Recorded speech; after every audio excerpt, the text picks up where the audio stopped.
ನಮಸ್ಕಾರ ಎಲ್ರಿಗೂ. ನಾನಿವತ್ತು ನಿಮ್ಗೆಲ್ಲರಿಗೂ ಇನ್ನೊಂದು ಇಂಟ್ರೆಸ್ಟಿಂಗ್ ಕಥೆನ ಹೇಳೋಣ ಅಂತ ಬಂದಿದ್ದೀನಿ. ಈ ಘಟನೆ ನಡೆದಿರೋದು ನಮ್ಮ ಬೆಂಗಳೂರಿನಲ್ಲೇ. ಇದನ್ನ ನನ್ನ ಇನ್ಸ್ಟಾಗ್ರಾಮ್ ಫಾಲೋವರ್ ಒಬ್ರು ನನಗೆ ಹೇಳಿರೋದು. ಈ ಕತೆ ಕೇಳಿದಾಗ ನನಗೆ ನಂಬೋಕೆ ಆಗಿರಲಿಲ್ಲ. ಯಾಕೆಂದ್ರೆ ದೆವ್ವ ಭೂತ ಇದೆ ಅನ್ನೋದು ಸತ್ಯನೇ, ಆದ್ರೆ ಅದು ಮನುಷ್ಯರ ಕಣ್ಣಿಗೆ ಅಷ್ಟು ಕ್ಲಿಯರ್ ಆಗಿ ಕಾಣ್ತದ ಅನ್ನೋದೇ ನಂಬೋಕಾಗದೆ ಇರೋದು. ಈ ವಿಡಿಯೋನ ಎಲ್ಲಿನೂ ಸ್ಕಿಪ್ ಮಾಡದೆ ಕಂಪ್ಲೀಟ್ ಆಗಿ ನೋಡಿ ನಿಮ್ಗೆ ಏನನ್ಸುತ್ತೆ ಅಂತ ಕಾಮೆಂಟ್ ಮಾಡಿ.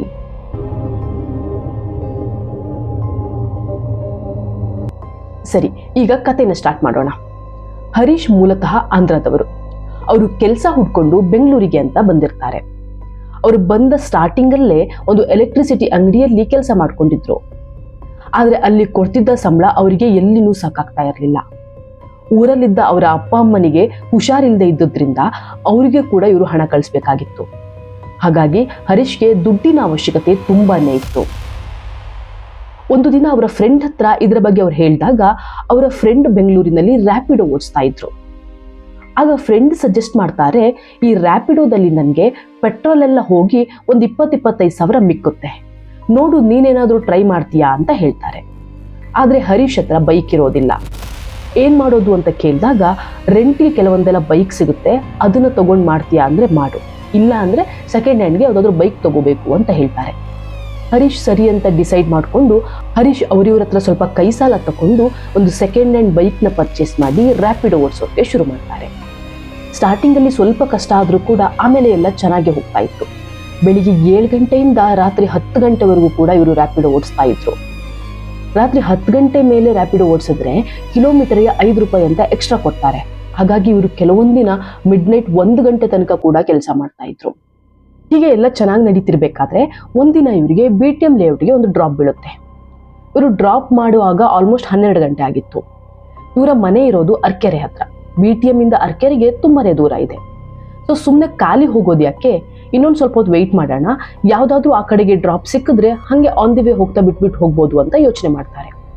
ಇವರು ಸರಿ ಅಂತ ಅಲ್ಲೇ ಹತ್ರದಲ್ಲಿದ್ದ ಒಂದು ಹೋಟೆಲ್ಗೆ ಹೋಗಿ ಊಟ ಮಾಡ್ತಿರ್ಬೇಕಾದ್ರೆ ಇವರಿಗೆ ಬನ್ನೇರ್ಘಟ್ಟ ರೋಡಲ್ಲಿರುವ ಒಂದು ಅಪಾರ್ಟ್ಮೆಂಟ್ಗೆ ಒಂದು ಡ್ರಾಪ್ ಸಿಗುತ್ತೆ. ಇವರು ಸರಿ ಅಂತ ಆ ರೈಡ್ನ ಅಕ್ಸೆಪ್ಟ್ ಮಾಡ್ಕೋತಾರೆ. ಪಿಕಪ್ ಲೊಕೇಶನ್ ಇದ್ದಿದ್ದು ಇವರ ಹೋಟೆಲಿಂದ ಒಂದು 500 ಮೀಟರ್ ದೂರದಲ್ಲಿ. ಇವರು ಬೇಗ ಬೇಗ ಊಟವೆಲ್ಲ ಮುಗಿಸ್ಕೊಂಡು ಬೈಕ್ ತಗೊಂಡು ಆ ಪಿಕಪ್ ಲೊಕೇಶನ್ ಹತ್ರ ಹೋಗ್ತಾರೆ. ಆ ಪಿಕಪ್ ಲೊಕೇಶನ್ ಹತ್ರ ಹೋಗ್ತಿರ್ಬೇಕಾದ್ರೆ ಇವರಿಗೆ ಸ್ವಲ್ಪ ಗಾಬರಿ ಆಗೋಕ್ಕೆ ಶುರುವಾಗುತ್ತೆ. ಯಾಕೆಂದ್ರೆ ಆ ಜಾಗ ಅಷ್ಟು ಭಯಾನಕವಾಗಿತ್ತಂತೆ. ಅಲ್ಲಿ ಯಾವುದೇ ಮನೆಗಳಿಲ್ಲ, ಎಲ್ಲ ಕನ್ಸ್ಟ್ರಕ್ಟ್ ಆಗ್ತಿರೋ ಬಿಲ್ಡಿಂಗ್ಗಳು, ಒಂದೇ ಒಂದು ಮನುಷ್ಯರಿಲ್ಲ. ಇವರ ಬೈಕ್ನ ಹೆಡ್ಲೈಟ್ನ ಆಫ್ ಮಾಡಿದ್ರೆ ಏನೂ ಕೂಡ ಕಾಣಿಸ್ತಾ ಇರ್ಲಿಲ್ಲಂತೆ. ಇದನ್ನ ನೋಡಿದಾಗ ಯಾರಾದ್ರೂ ರಾಬ್ರಿ ಗಿಬ್ರಿ ಮಾಡೋಕೆ ಟ್ರೈ ಮಾಡಿದ್ರೆ ಏನ್ ಮಾಡಬಹುದು ಅಂತ ಇವ್ರ ತಲೆಯಲ್ಲಿ ಯೋಚನೆ ಆಗ್ತಾ ಇತ್ತು. ಸರಿ ಇರ್ಲಿ ಅಂತ ಹೇಳಿ ಇವರ ಪಿಕಪ್ ಪಾಯಿಂಟ್ ಇದ್ದಿದ್ದು ಆ ರೋಡ್ನ ಡೆಡ್ ಎಂಡ್ ಅಲ್ಲಿ. ಇವರು ಸೀದಾ ಅಲ್ಲಿಗೆ ಹೋಗ್ತಾರೆ. ಅಲ್ಲೋಗಿ ನೋಡಿದಾಗ ಆ ಡೆಡ್ ಎಂಡ್ ಅಲ್ಲಿ ಒಂದು ಹುಡುಗಿ ನಿಂತ್ಕೊಂಡಿರ್ತಾಳೆ. ಇವರು ನೋಡಿ ಸುಮ್ಮನೆ ಆಗ್ತಾರೆ. ಆದ್ರೆ ಆ ಹುಡುಗಿ ಸೀದಾ ಬಂದು ಇವರ ಹಿಂದೆ ನಿಂತ್ಕೊಂಡು OTP ಹೇಳ್ತಾರೆ. ಹರೀಶ್ಗೆ ಸ್ವಲ್ಪ ಕನ್ಫ್ಯೂಸ್ ಆಗುತ್ತೆ. ಯಾಕೆಂದ್ರೆ ಪ್ಯಾಸೆಂಜರ್ ಡೀಟೇಲ್ಸ್ ಅಲ್ಲಿ ನಿಂಗಪ್ಪ ಅಂತ ಇತ್ತು. ನಿಂಗಪ್ಪ ಅಂದ್ರೆ ಆಬ್ವಿಯಸ್ಲಿ ಹುಡುಗ. ಈ ಹುಡುಗಿ ಯಾರು ಅಂತ ಇವನಿಗೆ ಸ್ವಲ್ಪ ಕನ್ಫ್ಯೂಸ್ ಆಗುತ್ತೆ. ಆಗ ಹರೀಶ್ ನಿಂಗಪ್ಪ ಅಂತ ಹೇಳಿದ ತಕ್ಷಣ ಆ ಹುಡುಗಿ, ಹೌದು ಅದು ನನ್ನ ಫ್ರೆಂಡ್, ಅವರೇ ಕ್ಯಾಬ್ ಬುಕ್ ಮಾಡಿರೋದು ನನಗೆ ಅಂತ ಹೇಳ್ತಾರೆ. ಆಗ ಹರೀಶ್ ಕೂತ್ಕೊಳ್ಳಿ ಅಂತ ಹೇಳ್ತಾನೆ. ಅವಳು ಹಿಂದೆ ಕೂತ್ಕೊಂಡು OTPಯನ್ನು ಹೇಳಿದಾಗ ಹರೀಶ್ ಬೈಕ್ ಸ್ಟಾರ್ಟ್ ಮಾಡಿಕೊಂಡು ಅಲ್ಲಿಂದ ಹೊರಡ್ತಾನೆ. ಹರೀಶ್ಗೆ ಸ್ವಲ್ಪ ಭಯ ಆಗಿರುತ್ತೆ, ಆದರೆ ಅವರು ಅದನ್ನ ತೋರಿಸ್ಕೊಳ್ಳಕ್ಕೆ ಹೋಗೋದಿಲ್ಲ. ಒಂದು ಸ್ವಲ್ಪ ಮುಂದೆ ಹೋದ್ಮೇಲೆ ಹರೀಶ್ ಅವರ ಫ್ರೆಂಡ್ಗೆ ಕಾಲ್ ಮಾಡ್ತಾನೆ. ಯಾಕೆಂದ್ರೆ ಆಲ್ರೆಡಿ ಟೈಮ್ ಆಗಿದೆ, ಹುಡುಗಿ ಬೇರೆ, ನಾಳೆ ಏನಾದರೂ ಪ್ರಾಬ್ಲಮ್ ಆದರೆ ಅಥವಾ ಯಾರಾದರೂ ಟ್ರ್ಯಾಪ್ ಮಾಡೋ ಥರ ಆದರೆ ಸುಮ್ಮನೆ ನಮ್ಮ ತಲೆಗೆ ಬರೋದು ಬೇಡ, ಫ್ರೆಂಡ್ಗೆ ಕಾಲ್ ಮಾಡಿಕೊಂಡು ಲೈನಲ್ಲೇ ಇದ್ದರೆ ಪ್ರಾಬ್ಲಮ್ ಇರಲ್ಲ ಅಂತ ಹೇಳ್ಕೊಂಡು ಮಾತಾಡೋಣ ಅಂತ ಕಾಲ್ ಮಾಡ್ತಾರೆ. ಆ ಕಡೆ ಫ್ರೆಂಡ್ ಕಾಲ್ ಇದ್ದಾಗ, ಮಗ ಬ್ಯುಸಿ ಇದೆಯಾ, ಸ್ವಲ್ಪ ಮಾತಾಡ್ಬೋದಾ ಅಂತ ಕೇಳಿದಾಗ ಅವನು ಸರಿ ಅಂತ ಹೇಳ್ತಾನೆ. ಇವನು ಮಾತಾಡ್ತಾ ಸ್ವಲ್ಪ ಮುಂದೆ ಹೋಗುವಾಗ ಹಿಂದೆ ಕೂತಿದ್ದ ಹುಡುಗಿ, ಕಾಲಲ್ಲಿ ಮಾತಾಡಬೇಡಿ, ಬೈಕ್ ಓಡಿಸಿ ಅಂತ ಹೇಳ್ತಾರೆ. ಇದನ್ನ ಕೇಳಿದ ಹರೀಶ್ಗೆ ಫುಲ್ ಭಯ ಆಗ್ಬಿಡುತ್ತೆ. ಯಾಕೆಂದ್ರೆ ಅವಳ ವಾಯ್ಸ್ ಅಷ್ಟು ಕರ್ಕಶವಾಗಿತ್ತಂತೆ. ಅವಳು OTP ಹೇಳಿದಾಗ ಮಾತಾಡಿದ್ದ ವಾಯ್ಸ್ ಇವಾಗಿರ್ಲಿಲ್ಲ. ಒಂದ್ ಕಡೆ ಆ ಭಯ ಆದ್ರೆ ಇನ್ನೊಂದ್ ಕಡೆ ಏನಾದ್ರೂ ನೆಗೆಟಿವ್ ಫೀಡ್ಬ್ಯಾಕ್ ಕೊಟ್ರೆ ಡ್ರೈವರ್ ಈ ತರ ಕಾಲಲ್ಲಿ ಮಾತಾಡ್ತಾ ಇದ್ರು ರ್ಯಾಪಿಡೋ ಓಡಿಸ್ಬೇಕಾದ್ರೆ ಅಂತ ಸುಮ್ಮನೆ ಇವನ ಕೆಲಸಕ್ಕೆ ಪ್ರಾಬ್ಲಮ್ ಆಗುತ್ತೆ. ಈ ಎರಡೂ ಭಯದಿಂದ ಅವನು ಫ್ರೆಂಡ್ಗೆ ಏನೂ ಹೇಳದೆ ಕಾಲ್ ಕಟ್ ಮಾಡ್ತಾನೆ. ಫ್ರೆಂಡ್ 2-3 ಸಲ ಕಾಲ್ ಟ್ರೈ ಮಾಡಿದ್ರು ಕೂಡ ಇವ್ರ ಕಾಲ್ ಎತ್ತಕ್ಕೆ ಹೋಗೋದಿಲ್ಲ. ಹರೀಶ್ನ ತಲೆಯಲ್ಲಿ ಅದೇ ಓಡ್ತಾ ಇತ್ತು. ಹೆಂಗೆ ಈ ಹುಡುಗಿಯ ವಾಯ್ಸ್ ಇಷ್ಟು ಚೇಂಜ್ ಆಗ್ಬಿಡ್ತು, ಈ ತರ ಇರ್ಲಿಲ್ವಲ್ಲ ಅಂತ. ಈ ಖಾಲಿ ರೂಮಲ್ಲಿ ಏನು ಐಟಮ್ಸ್ಗಳು ಇಡದೇ ಇದ್ದಾಗ ನಾವು ಮಾತಾಡಿದಾಗ ಆ ವಾಯ್ಸ್ ಎಕೋ ಆಗಿ ಕೇಳಿಸುತ್ತಲ್ವಾ, ಆ ರೀತಿ ಕೇಳಿಸ್ತಾ ಇತ್ತಂತೆ. ಅದನ್ನೇ ಯೋಚನೆ ಮಾಡಿಕೊಂಡು ಮುಂದೆ ಹೋಗ್ತಿರ್ಬೇಕಾದ್ರೆ ಹರೀಶ್ನ ಬೈಕ್ ಸಡನ್ ಆಗಿ ಆಫ್ ಆಗುತ್ತೆ. ಅಯ್ಯೋ ಇದೇನಾಯ್ತು ಅಂತ ಹೇಳಿ ಹರೀಶ್ ಎಷ್ಟೇ ಬೈಕ್ ಸ್ಟಾರ್ಟ್ ಮಾಡೋಕ್ಕೆ ಟ್ರೈ ಮಾಡಿದ್ರು ಕೂಡ ಅದು ಆಗ್ತಾ ಇರಲಿಲ್ಲ. ಆಗ ಅವನು ಹಿಂದೆ ಕೂತಿದ್ದ ಹುಡುಗಿ ಹತ್ರ, ಮೇಡಮ್ ಸ್ವಲ್ಪ ಕೆಳಗೆ ಇಳಿತೀರಾ, ಬೈಕ್ ಏನಾಯ್ತು ಅಂತ ನೋಡ್ತೀನಿ ಅಂತ ಹೇಳ್ತಾನೆ. ಆದ್ರೆ ಹಿಂದೆಯಿಂದ ಯಾವುದೇ ರೆಸ್ಪಾನ್ಸ್ ಬರೋದಿಲ್ಲ. ಆಗ ಹರೀಶ್ ಹಿಂದೆ ತಿರುಗಿ ನೋಡಿದಾಗ ಆ ಹುಡುಗಿಯಲ್ಲಿ ಇರಲೇ ಇಲ್ವಂತೆ. ಹರೀಶ್ಗೆ 1-2 ನಿಮಿಷ ಹಾರ್ಟ್ ಬೀಟ್ ನಿಂತು ಹೋದಾಗೆ ಆಗುತ್ತೆ. ಅಯ್ಯೋ ಇಲ್ಲಿ ಕೂತಿದ್ದ ಹುಡುಗಿ ಎಲ್ಲಿ ಹೋದ್ಲು ಅಂತ. ಆಮೇಲೆ ಮತ್ತೆ ಅವನ ಬಲಕ್ಕೆ ತಿರುಗಿದಾಗ ಆ ಹುಡುಗಿ ಆ ರೋಡ್ ಸೈಡ್ ಅಲ್ಲಿ ನಿಂತ್ಕೊಂಡಿರ್ತಾಳೆ. ಹರೀಶ್ಗೆ ಕಂಪ್ಲೀಟ್ ಆಗಿ ತಲೆ ಕೆಟ್ಟೋಗ್ಬಿಡುತ್ತೆ. ಇವಳು ಯಾವಾಗ ಇಳಿದು ಹೋದ್ಲು, ನನಗೆ ಗೊತ್ತೇ ಆಗ್ಲಿಲ್ವಲ್ಲ ಅಂತ.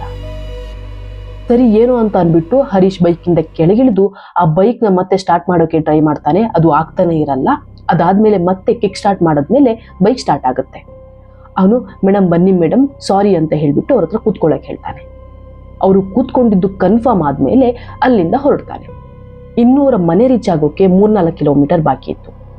5-10 ನಿಮಿಷ ಆದ್ಮೇಲೆ ಹರೀಶ್ಗೆ ಸಡನ್ ಆಗಿ ಅವನ ಹಿಂದೆ ಯಾರೋ ಕೂತ್ಕೊಂಡಿದ್ದಾರೆ ಅನ್ನೋ ಫೀಲೇ ಆಗ್ತಿರ್ಲಿಲ್ವಂತೆ. ಇವಾಗ ನಾರ್ಮಲ್ ಆಗಿ ನಾವು ಬೈಕಲ್ಲಿ ಹೋಗ್ಬೇಕಾದ್ರೆ ನಮ್ಮ ಹಿಂದೆ ಯಾರನ್ನಾದ್ರೂ ಕೂಸ್ಕೊಂಡು ಹೋಗುವಾಗ ನಮ್ಗೆ ಆ ವೆಯ್ಟ್ ಫೀಲ್ ಆಗುತ್ತೆ. ಹರೀಶ್ಗೆ ಸ್ಟಾರ್ಟಿಂಗ್ ಇಂದನೂ ಕೂಡ ಆ ವೆಯ್ಟ್ ಫೀಲ್ ಆಗ್ತಾ ಇತ್ತು. ಈಗ ಸಡನ್ ಆಗಿ ಅವನಿಗೆ ಹಿಂದೆ ಯಾರೂ ಇಲ್ಲ ಅನ್ನೋ ತರ ಫೀಲ್ ಆಗ್ತಾ ಇತ್ತು. ಆಗ ಹರೀಶ್ ಮಿರರ್ ಅಲ್ಲಿ ನೋಡಿದಾಗ ಹಿಂದೆ ಅವಳು ಕೂತ್ಕೊಂಡಿರೋದು ಕಾಣಿಸ್ತಾರೆ. ಆದ್ರೆ ಅವಳು ತಿರುಗಿ ರೋಡ್ನ ಸೈಡ್ ನೋಡ್ತಾ ಇದ್ಲಂತೆ. ಸೊ ಅವಳ ಮುಖ ಏನು ಕಾಣಿಸ್ತಾ ಇರಲಿಲ್ಲ, ಬರೀ ಕೂದಲು ಮಾತ್ರ ಕಾಣಿಸ್ತಾ ಇತ್ತು. ಹರೀಶ್ ಸ್ವಲ್ಪ ಬೈಕ್ನ ಸ್ಪೀಡ್ನ ಜಾಸ್ತಿ ಮಾಡ್ತಾನೆ. ಅವನಿಗೆ ಫಸ್ಟ್ ಅವ್ರನ್ನ ಮನೆಗೆ ಬಿಟ್ಟು ಹೋದ್ರೆ ಸಾಕಾಗಿರುತ್ತೆ, ಯಾಕೆಂದ್ರೆ ಯಾವುದೂ ಕೂಡ ನಾರ್ಮಲ್ ಅಂತ ಅನ್ನಿಸ್ತಿರಲ್ಲ. ಇನ್ನು ಅವರ ಲೊಕೇಶನ್ ರೀಚ್ ಆಗೋಕೆ 1-1.5 ಕಿಲೋಮೀಟರ್ ಬಾಕಿ ಇತ್ತು. ಆಗ ಆ ಹುಡುಗಿ ಬೈಕ್ನ ನಿಲ್ಸು ಅಂತ ಹೇಳ್ತಾಳೆ. ಅದಕ್ಕೆ ಹರೀಶ್ ಮೇಡಮ್ ನಿಮ್ಮ ಲೊಕೇಶನ್ ಇನ್ನೂ 1.5 ಕಿಲೋಮೀಟರ್ ದೂರ ಇದೆ ಅಂತ ಹೇಳಿದಾಗ ಅವಳು ಮತ್ತೆ ಬೈಕ್ನ ನಿಲ್ಸು ಅಂತ ಹೇಳ್ತಾಳೆ. ಹರೀಶ್ಗೆ ಸ್ವಲ್ಪ ಗಾಬರಿ ಆಗುತ್ತೆ. ಆದ್ರೂ ಏನೂ ಮಾತಾಡದೆ ಬೈಕ್ನ ಅಲ್ಲೇ ಸೈಡ್ಗೆ ನಿಲ್ಲಿಸ್ತಾನೆ. ಅವಳು ಸ್ವಲ್ಪ ಹೊತ್ತು ವೆಯ್ಟ್ ಮಾಡಿ ಅಂತ ಬೈಕಿಂದ ಕೆಳಗಿಳಿದು ಸೀದಾ ಅವಳ ಲೆಫ್ಟ್ ಸೈಡ್ ಹೋಗ್ತಾಳೆ. ಹರೀಶ್ ಆ ಲೆಫ್ಟ್ ಸೈಡ್ ನೋಡಿದಾಗ ಅಲ್ಲೊಂದು ಸ್ಮಶಾನವಿತ್ತು. ಹರೀಶ್ಗೆ ಇಲ್ಲಿ ಏನಾಗ್ತಿದೆ ಅಂತಾನೆ ಗೊತ್ತಾಗಲ್ಲ. ಈ ಹುಡುಗಿ ಈ ರಾತ್ರಿಯಲ್ಲಿ ಈ ಸ್ಮಶಾನಕ್ಕೆ ಯಾಕೆ ಹೋಗ್ತಾ ಇದ್ದಾಳೆ, ಇವಳಿಗೆ ಏನಾಗಿದೆ, ಇವಳೇನಾದ್ರೂ ನಿಜವಾಗ್ಲೂ ಮನುಷ್ಯಳ ಅಂತ ಇವನಿಗೆ ಫುಲ್ ಕನ್ಫ್ಯೂಸ್ ಆಗೋಕೆ ಶುರುವಾಗುತ್ತೆ.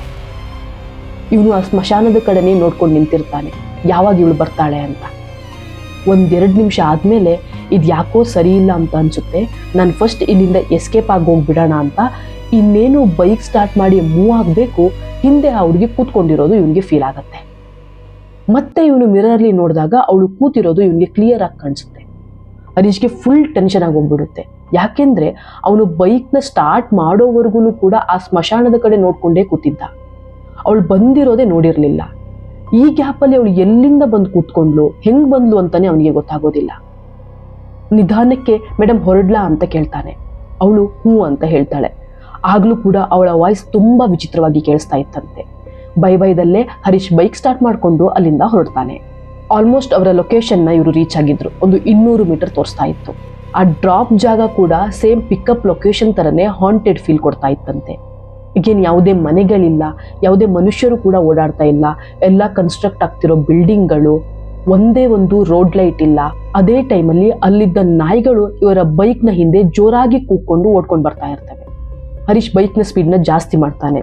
ಆಗ ಆ ನಾಯಿಗಳೆಲ್ಲ ಅಲ್ಲೇ ಹಿಂದೆ ನಿಂತ್ಕೊಂಡ್ಬಿಡ್ತವೆ. ಆ ಹುಡುಗಿ ಆ ನಾಯಿನೇ ದುರ್ಗುಟ್ಕೊಂಡು ನೋಡ್ತಾ ಇದ್ಲಂತೆ. ಅಲ್ಲಿಗೆ ಲೊಕೇಶನ್ ಎಂಡ್ ಆಗುತ್ತೆ. ಆದ್ರೆ ಅಲ್ಲಿ ಯಾವುದೇ ಅಪಾರ್ಟ್ಮೆಂಟ್ ಕೂಡ ಕಾಣಿಸ್ತಾ ಇರಲ್ಲ. ಅವಳು ಸೀದಾ ಬೈಕಿಂದ ಇಳ್ಕೊಂಡು ಹರೀಶ್ ಮುಂದೆ ಬಂದು ನಿಂತ್ಕೊಂಡು ಅಮೌಂಟ್ ಎಷ್ಟಾಯಿತು ಅಂತ ಕೇಳ್ತಾಳೆ. ಆಗ ಅವಳ ಮುಖವನ್ನ ನೋಡಿದ ಹರೀಶ್ಗೆ ಕೈ ಕಾಲೇ ಆಡಲ್ಲ. ಯಾಕೆಂದ್ರೆ ಕ್ಲಿಯರ್ ಆಗಿ ಗೊತ್ತಾಗ್ತಿತ್ತು ಅವಳು ಮನುಷ್ಯಳೇ ಅಲ್ಲ ಅಂತ. ಅವಳ 2 ಕಣ್ಣುಗಳು ಹೊರಗೆ ಬಂದ ರೀತಿ ಇದ್ದು ಅವಳ ಕೂದಲೆಲ್ಲ ಮುಖದ ಮೇಲೆ ಬಂದಿದ್ವಂತೆ. ಅಲ್ಲಲ್ಲಿ ಮುಖದಲ್ಲಿ ರಕ್ತದ ಕಲೆ ಸಹ ಇತ್ತು. ಇದನ್ನ ನೋಡಿದ ಹರೀಶ್ ಸೀದಾ ಬೈಕನ್ನ ತಿರುಗಿಸ್ಕೊಂಡು ಅಲ್ಲಿಂದ ತಪ್ಪಿಸ್ಕೊಳ್ಳೋಕೆ ಟ್ರೈ ಮಾಡ್ತಾನೆ. ಅವನು ಸ್ವಲ್ಪ ಮುಂದೆ ಹೋದ್ಮೇಲೆ ಅವನ ಬೈಕ್ ಆಫ್ ಆಗುತ್ತೆ.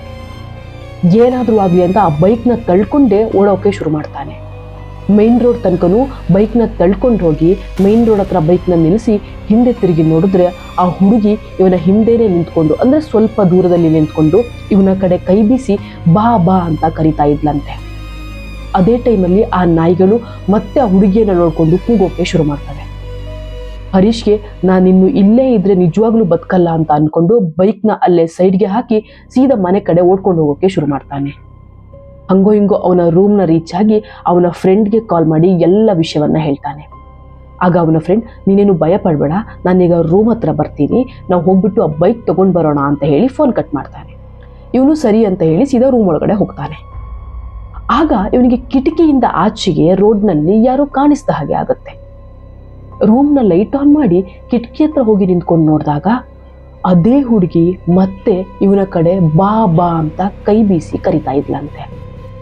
ಇದನ್ನ ನೋಡಿದ ಹರೀಶ್ ಜೋರಾಗಿ ಕೂತ್ಕೊಂಡು ಅಳೋಕೆ ಶುರು ಮಾಡ್ತಾನೆ. ಒಂದು 10-15 ನಿಮಿಷ ಆದ್ಮೇಲೆ ಅವನ ಫ್ರೆಂಡ್ ಬರ್ತಾನೆ.